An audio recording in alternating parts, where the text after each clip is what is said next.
Bonjour et bienvenue dans cette troisième vidéo de la série 12 semaines pour développer votre leadership. Alors je vous rappelle le concept, 12 semaines, 12 vidéos tous les mardis dans lesquelles je vous partage une clé pour développer votre leadership. Donc je vous partage une méthode que j'ai développée et je m'aide pour ça d'un livre que j'ai lu récemment qui s'appelle Les vrais secrets du leadership de Philippe Bazin. Et je vous lis un extrait chaque semaine. Ensuite, je commente, je vous donne mes conseils, je vous partage ma propre expérience et je vous donne l'action que vous devez faire cette semaine pour passer à la version +1 de vous-même. Alors aujourd'hui, le sujet, on va parler du cadre de votre développement, on va parler de l'état d'esprit. Et dans cet état d'esprit, eh bien, il y a un domaine qui est très important, c'est l'acceptation des erreurs. Et c'est ce qu'on va voir tout de suite.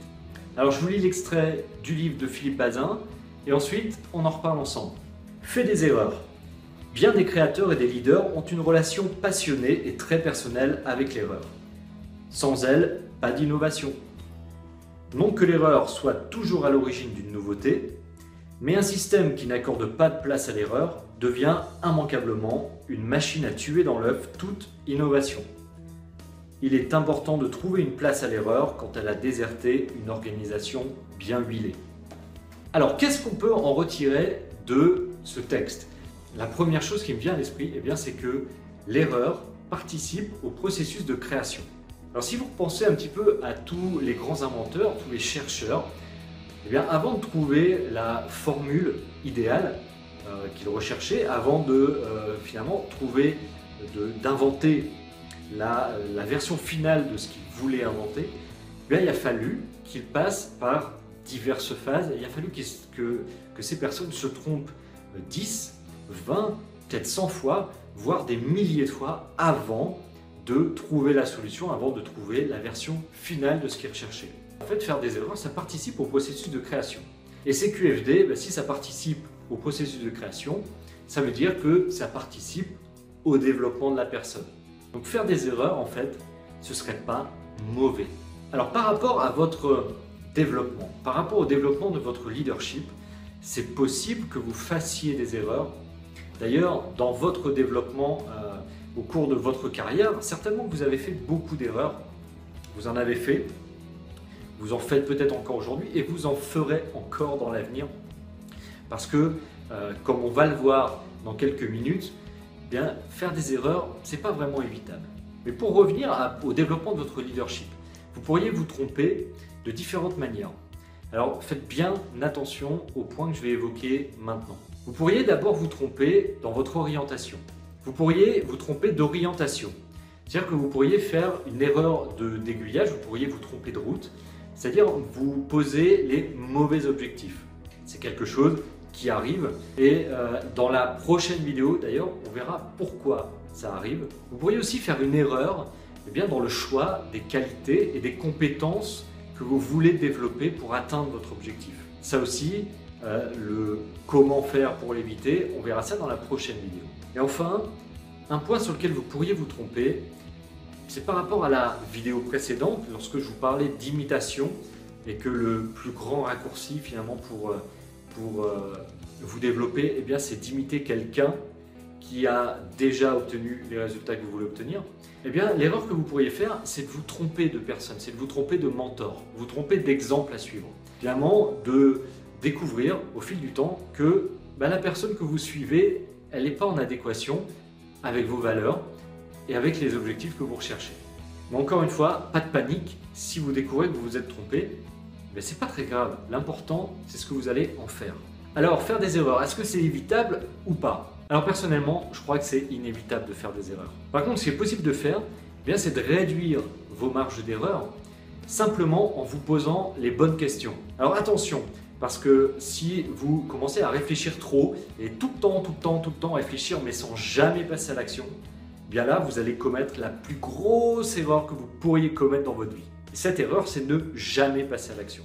Alors effectivement, lorsque vous passez à l'action, il y a des risques d'erreur. Dès que vous passez à l'action, vous risquez de faire quelques erreurs lors de votre parcours sur votre chemin. Mais ça, c'est tout à fait normal. Je vous rappelle, encore une fois, je vous le redis, parce que c'est très important, la plus grosse erreur que vous pourriez faire, c'est de ne pas passer à l'action.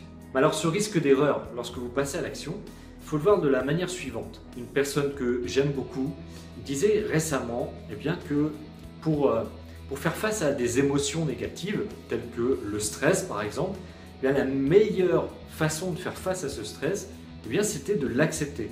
Donc pour faire face aux émotions négatives, comme le stress, la peur, il faut l'accepter et pas chercher à faire face ou à la fuir. Donc l'acceptation. C'est pareil pour les erreurs finalement. Ce risque d'erreur, lorsque vous vous apprêtez à passer à l'action, il faut l'accepter. Il faut accepter que vous puissiez faire des erreurs parce que ça fait partie du processus de création et ça fait partie de votre développement. Alors c'est comme une recette de cuisine. Finalement, lorsque vous cuisinez, vous prenez peut-être un livre de recettes, peut-être que vous prenez une recette sur internet, voilà, vous commencez à cuisiner, vous suivez scrupuleusement tout ce qui est indiqué, ou peut-être que vous vous laissez aller à votre imagination, un peu comme ce que je fais, et puis finalement comme tout bon cuisinier, au fur et à mesure que vous cuisinez, vous allez goûter, au fur et à mesure que vous ajoutez des ingrédients, vous goûtez pour savoir ce que ça donne. Alors ça vous est certainement arrivé si vous cuisinez, ça arrive que on se trompe dans les doses ou alors qu'on fasse des mélanges un peu malheureux. Et alors là, voilà, on a deux choix. On se rend compte que le goût n'est pas vraiment adéquat, celui qu'on recherchait. Donc qu'est-ce que vous faites? Vous allez prendre votre casserole et vous allez jeter le contenu et puis finalement vous recommencez tout à zéro en perdant tous les ingrédients? Ou alors est-ce que vous essayez de rattraper votre recette? Moi personnellement, ce que je fais à chaque fois, si je vois que le goût ne correspond pas, je vais rajouter des épices, je vais rajouter un ingrédient ou je vais accommoder autrement pour que le résultat soit totalement satisfaisant.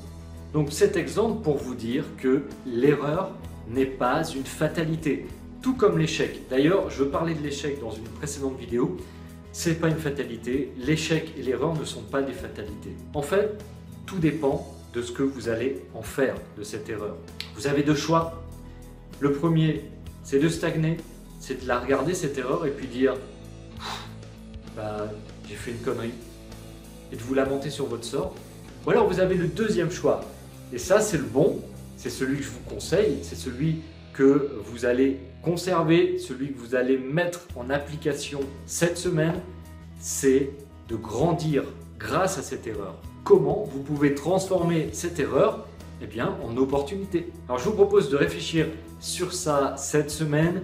Je vous retrouve dès la semaine prochaine, mardi, pour la 4e vidéo de la série 12 semaines pour développer votre leadership. Et vraiment, restez attentifs parce que cette 4e vidéo, elle va vous plaire. Je vais vous présenter une énorme surprise. Alors suivez-moi, abonnez-vous à ma chaîne YouTube, suivez-moi sur les réseaux sociaux, le journal du manager, mon compte Facebook, Thibaut Demortier, et sur mon site, thibautdemortier.com.